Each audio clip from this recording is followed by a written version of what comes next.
Republican vice presidential nominee, Ohio Senator J.D. Vance, is accusing his Democratic counterpart, Minnesota Governor Tim Walz, of lying about his family's experience with IVF.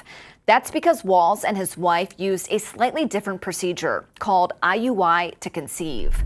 IVF stands for in vitro fertilization. It's a multi-step process that involves stimulating the eggs, removing them from the body, fertilizing them in a lab, and then placing the embryo in the uterus.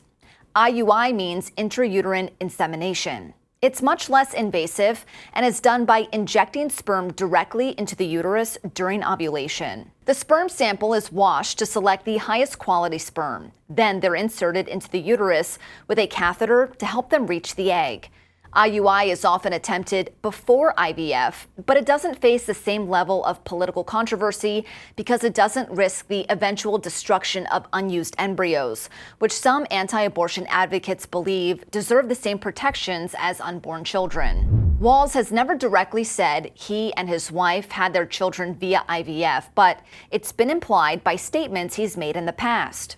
In February, after the Alabama Supreme Court ruled that embryos created through IVF were considered children, Walz wrote on Facebook that he and his wife, quote, have two beautiful children because of reproductive health care like IVF. And in March, his team sent a fundraising email titled Our IVF Journey, sharing an article that referenced his family's IVF journey in the headline. Walz also seems to have implied it while speaking at a campaign rally in Michigan earlier this month.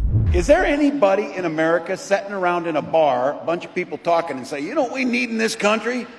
We need a bad animal farm. That's the first thing we need to do. Nobody says that.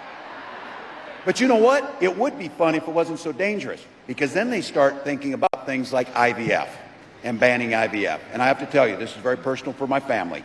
When my wife and I decided to have children, we went through years of fertility treatments. However, while the two procedures are very different, many fertility doctors say it's common for people to use the terms IVF and IUI interchangeably, even if it's not necessarily accurate. Remember, you can keep up with all the latest updates from the 2024 campaign trail by downloading the Straight Arrow News app.